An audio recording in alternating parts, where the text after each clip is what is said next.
Retraite de Carême 2016. Devenons miséricordieux. Premier enseignement, comment devenir capable de miséricorde.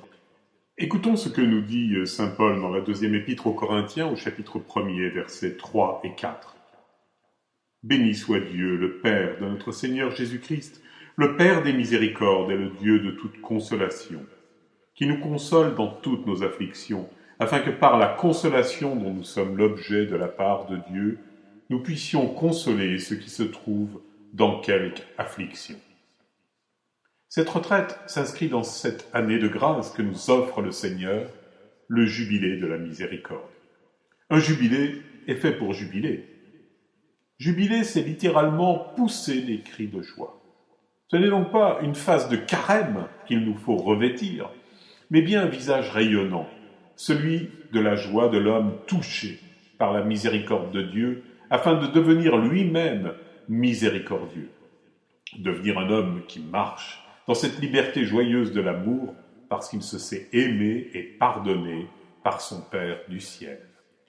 Alors, exultons et sourions.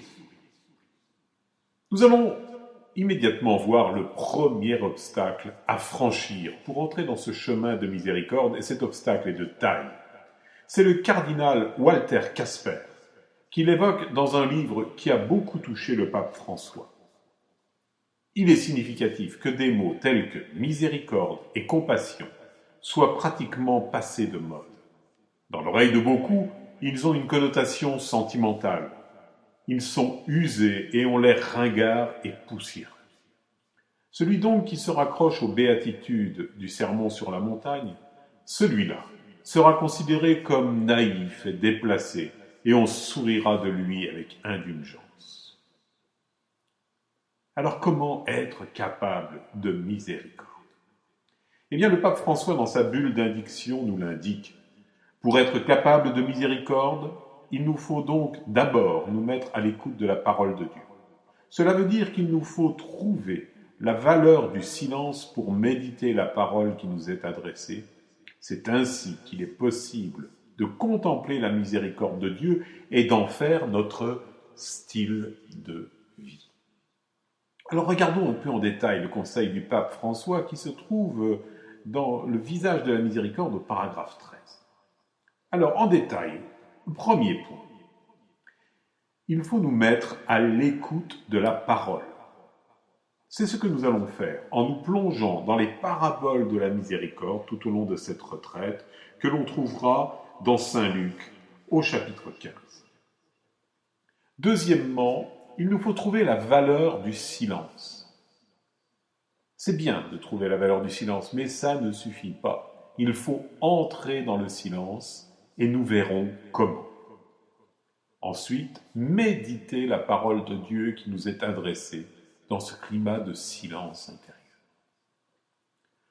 Contempler ensuite la miséricorde, ce n'est pas simplement la voir de l'extérieur, c'est être immergé en elle.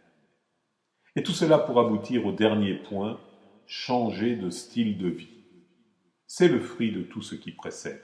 Accueillir la miséricorde pour se laisser transformer en profondeur, c'est un programme de vie aussi exigeant que riche de joie et de paix. Vous trouverez ça aussi dans la bulle d'indiction du pape au paragraphe 13. Alors, si nous prenons le premier point, se disposer au silence, j'emprunte les précieux conseils d'un moine qui conviennent à toutes les formes de vie. Vous trouverez ça dans un tout petit ouvrage magnifique, Les portes du silence. L'auteur, c'est un moine chez Ad Solem en 2007. Il nous dit « Revenez au silence baptismal. Le bruit a 3 générateurs, les souvenirs, la curiosité et les soucis. L'avantage de ce type de conseil, pour se disposer au silence intérieur, c'est qu'il est court et précis. Premièrement, les souvenirs. Il nous dit « Ne rappelez, ne ravivez aucun souvenir mauvais. Le mal regretté est pardonné. Le mal est un néant. À quoi bon s'en souvenir ?» Deuxièmement, la curiosité. Réprimer celle des nouvelles, la recherche des informations sur le monde, celle de la conduite des autres et la vaine curiosité intellectuelle. Enfin, le souci. Fermez la porte au souci. Il empoisonne l'existence. N'y engagez pas votre âme et ne permettez pas à l'inquiétude de troubler votre âme. Évitez les discussions intérieures. Et c'est dans ces dispositions de cœur, d'âme et d'esprit que nous pouvons maintenant nous mettre à l'écoute de la parole de Dieu en méditant la parabole qui va suivre. En approfondissement spirituel, je vous propose de vous poser la question: comment allons-nous mettre en place dans notre vie les conseils du pape François pour être capables de miséricorde? Vous pouvez retrouver aussi cet enseignement sur le site internet www.monastère-invisible.com.